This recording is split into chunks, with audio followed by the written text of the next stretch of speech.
Why is it important? Yeah. Well, I think empire is the biggest thing this country ever did, but it was the biggest thing. It was the biggest empire in human history, covered a quarter of the planet, influenced a load of the planet outside that. It's the main way in which the world sees Britain, but we don't see ourselves through that prism. And there's a mismatch between the world's knowledge of empire and our lack of knowledge. And I think we need to plug that gap, especially at a time where, because of Brexit, we're trying to re-establish new and healthier relationships with the world. Yeah. We need to realise what we did. Yeah. And I don't think we've had a dark night of the soul about our history, unlike, say, the French or the Dutch or the Germans after World War II, because that history happened there, whereas empire didn't happen in Britain, generally, although I argue it was shaped by empire. And so it allows us to be ignorant, and it's not good for us or the world. Yeah, well, because I think the way you've put it before is it's traditionally been a monologue, the British Empire, and what we need to start is a dialogue. And so my question on that was, how do we do that? I know you've said things like we shouldn't feel personal guilt about difficult issues in the past, but as you've experienced yourself, I think all too well, you do get dragged into culture wars. Do you have any kind of guidance or tips on people who are perhaps curious or want to have that dialogue in a constructive way? You know what, I think it started already. We just don't realise it as a country.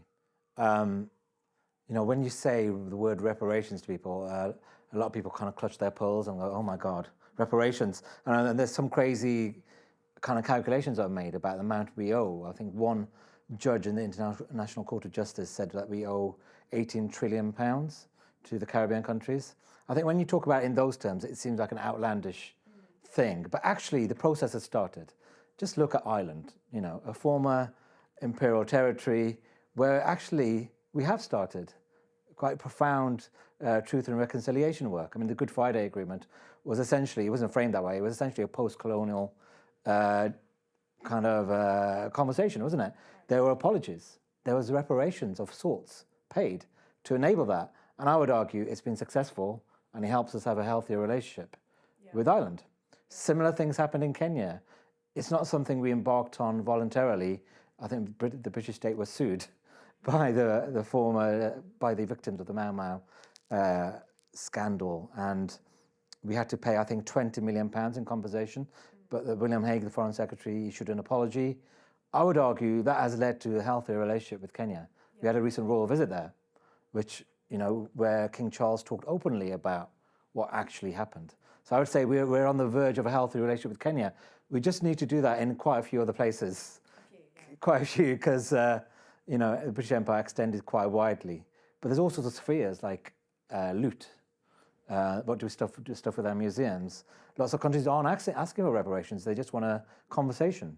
So I wanted to escape empire, but my girlfriend booked a holiday in Barbados, which turns out not to be an escape from the British Empire, because it was a distinct phase of empire way before India, you know, and it enriched the British to quite an extreme degree, actually. Even today, one of the richest MPs in Parliament, Richard Drax, his wealth comes from sugar production on Barbados. But I was shocked to discover whilst on holiday and failing to relax and walking around former slave plantations that slavery, even in Barbados, was barely mentioned. And it turned out the guides told me it was because the British tourists didn't want to hear about it. They've been told not to mention it. And this is today, just to be clear. Yeah, we talk about it being mentioned. 2 years ago, I guess. And I found that shocking because I've done the same in the Deep South. I've done it in National Trust homes. You kind of expect silence about slavery there, but in the Caribbean and in a part of the world entirely shaped by transatlantic slavery, where everywhere you look, there's a Legacies, and it's not even discussed there. And 2 weeks later, Prince William and Kate visited the Caribbean in a disastrous visit where they stood in the back of a Land Rovers and waved at people and touched the fingers of black children through a wire fence. And I think that showed you how dysfunctional we are, because those pictures were immediately shocking in the Caribbean, because they live with the legacies of enslavement every day of their lives. And it took a while for the penny to drop here, but it was amazing that the penny did drop. Even the Telegraph accepted it was a disastrous tour. And something's happened since I wrote my first book, that it's in the air. Suddenly we have awareness of how we look, a bit of awareness. We just need to take it a bit further. Yeah, it's very poorly understood. I mean, the Indian diaspora is one of the big facts about the world. Yeah. There's Indians everywhere. Everywhere you go, there's Indians. Why are there so many Indians everywhere? One of the reasons is the British Empire. And amongst the British Empire, one of the reasons is Indian indentured labour. When we abolished slavery, the British sent 1 million Indians to replace the enslaved on plantations in Guyana, Trinidad, Jamaica, Mauritius, where I go for one chapter. And, you know, their descendants have had many, many children. So hundreds of millions of Indians nowadays are living where they are because of this 80-year experiment where Indians were sent to do this work. But it's very poorly understood. I don't think a lot of Indians understand it. Even in Mauritius, people who descend from the indentured talk about it as slavery. And it's not slavery because it came after slavery. It was a distinct form of exploitation. And it didn't last anywhere near as long as slavery, partly because the people who got slavery abolished were on the case. They were endlessly sending investigators to Mauritius and Guyana and publishing reports and being outraged at what was being done to these people. And so it very quickly, well, relatively quickly, ended. Yeah. So, yeah, it's very, very poorly understood. And I guess that's true of so many things. It's always going to be split. You can always say this is a legacy, but you make the point that so many local people will actually say, actually, at some point, you've got to stop blaming everybody. So I think you talk about an individual you spoke with on holiday who said, oh, well, the Indians had it far worse than us and they're doing all right. So I think we just need to... Yeah, there's lots of skepticism about the legacies in the Caribbean. You know, there's a sense that, you know, we can't keep blaming the British forever. We've got to stand up on our own 2 feet. But the list of legacies listed by the CARICOM nations, these are 15 Caribbean countries that came together probably decades ago to systematically point out all the disadvantage that was sowed by European colonizers. That is an incredibly logical, well-argued document. There's nothing in there, I find, that's grey. Right. And we're making the situation worse sometimes. So, you know, we didn't give the enslaved a health system or healthcare at all, really. We didn't give them money to set up healthcare systems when we left. And now we poach their health workers. So we're piling disadvantage upon disadvantage due to our ignorance of the history. Yeah, my colleague Daniel Finkelstein in the Times said something very wise, and he said, conversations or arguments about education are really difficult in this country because we all had an education, and the debate quickly becomes autobiographical. And this is the challenge in that I faced, and I think a lot of people face, when you have your own experience and then you slowly realize actually it's not typical.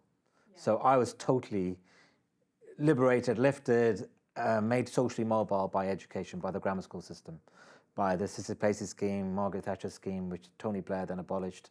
One of the first things he did. And I went around for quite a long time thinking it was the best thing in the world. Everyone should have had my kind of education. But then you realize it's not fair that I had more money spent on me. And actually, there weren't many, almost no people like me in my school. I was the only one working in a factory in the holidays. Yeah. In general, the middle classes find a way of gaming the system and with grammar schools, and it's not really fair. Right. But it takes quite a lot of intellectual effort or, you know, growing up to realize that your experience is not the experience you want to apply on the rest of the world. Some people never go out of that, yeah, and they just bang on about their autobiography forever. A lot of them are in power. Yeah, they don't look at the facts. They don't look at the outcomes. I actually would say I'm not balanced. I would say balance is not a good thing to aim for in history because you can't, everything is biased. Mm-hmm. Politics, we all bring our politics to whatever we write. Politics is the way you see the world. Everyone has a bias. Everyone comes into it with a certain viewpoint of what they want Britain to be. I would just say that my particular bias is pretty mainstream. I've voted for all 3 political parties. And I would say the bias of other historians on this topic is pretty obvious to see, in that they're obviously on the hard left or the hard right. And we need to be honest about where we're coming from. Yeah. And that is the big problem. And, you know, there's a lot of bad faith arguments when it comes to empire. I feel like, you know, 20 years ago, we had a book by Neil Ferguson that lots of people might have read in this room on empire, which defended empire. He's probably the guy I quote most in both my books. I have no problem with the facts in his book. He's a solid historian. I disagree with his arguments. But what's happened in the last 20 years is that the people defending Empire have gone way beyond where he did. They're now denying genocides. Right. You know, they're quoting historians selectively. They're ignoring the consensus of the experts.